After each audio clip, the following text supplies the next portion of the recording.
Oh, Sardegna. That's Did you another. say that they are also publishing Sardegna also? Yes, Sardegna is us too. And that game is brilliant. That is area control in a small box. But what I really love about it, one, is very simple to play. Okay, it's a matter of cards come out with territories that are going to score, and you got to get your people out, either your boats or your people or whatever. But what I think is truly ingenious to get the price down that game is the box itself is the playmat. Yeah. It is a magnetic box that unfolds like origami. And Yep. it blows my mind. It's the type of game I got family to play. They loved it. They weren't confused by it. They don't play hobby games. I'm telling you, that is a game to have, and it'll satisfy. That game's a winner. This made my top 10 Essen list. Like most anticipated type of game. Number one, because it's Stefan Dora, who, if I remember right, was for sale, right? So I think that was correct. the big one, yeah. And a bunch this of is a other games. redo of Creta. Yeah, Creta, that's right. But also, not only is this version is gorgeous, but I'm getting addicted to these little play T game versions, and I'm so glad Crafty's bringing them over, because I've got Can't Stop, which is basically just unfold the box and play it with all these little magnets that keep everything together. And I have another one. I can't remember which one it is. I think it's a Tasso Banana from 25th Century. Is another one of those little play T boxes. Interesting. They're just so ingenious to be able to package this thing. But look at this artwork, Steve. It just looks gorgeous, man. I can't wait till you guys get this. It's the touches on those games. Really, when are we going to see this? It's out now. It's out now from Crafty? Okay. Yeah, you can get that on Amazon. Get it tonight if you don't see it at your local game store. Yeah, I'll check with my local game store. It is fantastic. That game is like living inside a diorama. Oh, it's like it's really a joy. Yeah, completely. I love all the little pieces. It just pops. It pops. And that's what I really love. Crafty has a way, not only the Minus touch and picking games that are going to be great, but the games they make themselves.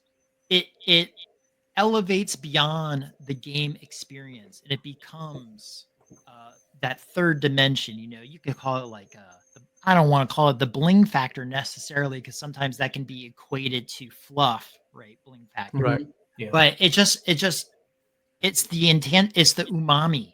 It is that intangible flavor in there that just makes it memorable. And that's now, when I see games like this, what I'm looking for is, even though it's a small box, I want that, that Japanese Korean philosophy of, this is not just a throwaway game. This is going to be a big, a big experience in a tiny box. Is that what I'm getting from Sardegna?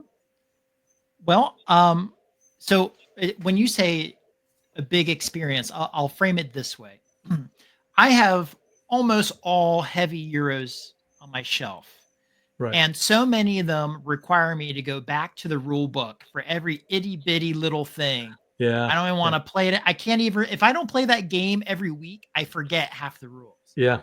This game is a very satisfying experience, and you do not have to reference it. The rule book, I think, is like 5 pages, and all you do is look at a picture. Oh, there it is. I mean, you explain it one time, you got the whole game.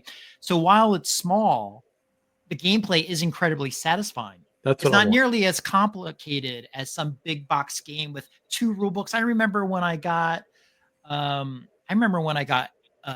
Eldritch Horror. There was like the rule book and then the addendum of and you're going back and forth between just to take one turn. The game takes like 6 hours. No. You know what the genius of Reiner Knizia or a Phil Walker Harding is? That what you just said, the ability to pop the game open and you learn the rules from like 1 or 2 sheets, and then you start to play it and you're like, oh, I'm just taking these little tiny actions. It's not, and then all of a sudden you realize, oh my God, this game is so much deeper.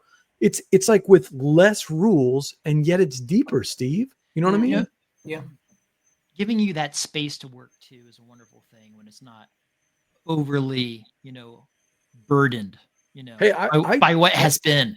But I don't mind playing the big heavy games. I love Lisboa. I love Tricarion. But man, every once in a while, I just want something put on the table and I can look at the rules in a minute or two and remember everything, how to play. Like in Genius. Like, I just got to refresh the rules for 30 seconds and then I'm ready to play the game. You know what game I always have to reread? What's that? Trois. Mm-hmm. Yes. Oh, Lord, help me. I don't Trying think to I've ever understand played it. those cards. It is, Don't I think I've mean, ever played it. the idea of the game, I understand, but the specifics of it, every single time, I'm like, what does this card mean? And sometimes even when I read the explanation, I'm still not sure what that card it does, you know. Sounds But like you're describing games that, like, based on how big they are, you know, they're not trying to be bigger. They're trying to make sense rather than make you work to make sense of them. Oh, that's interesting. And this, I think that really is a sweet spot for me, because I will like playing longer and heavier games too. But I want there to be something in there that is choices, but intuitive choices. Ones that kind of, you know, I don't want the game to be on rails, but I want to see the lay of the land and then have it make sense when I'm occupying that space. Yeah, I agree with that. There is something about bigger games. So, I mean, I that's why I want all of them. I want my little light, fluffy 10 or 15 minute game that's just for fun, you know, into the night. I want those games that are those 1 hour wonders that don't have a lot of rule sets, but I still like the bigger games. I mean, you know, we're talking about Evan, of course, but the Great Meteora, when you put together that little combo, when you think 3 or 4 moves ahead and you set something up and the thing happens and it fires off, there's a very it triggers something in your brain. You get this little satisfying pull. But again, I want the game to help me do the choices that make me feel clever. I don't want the game looking at me saying, "Did you see how clever I was just there?" Why do you hate it? And those big games sometimes are likely to say, "Look at how cool and big and intricate I made this." I'm less interested in that than having it let me make some choices. I was just playing a game exactly as you described, Steve. And even though the choice, you know what?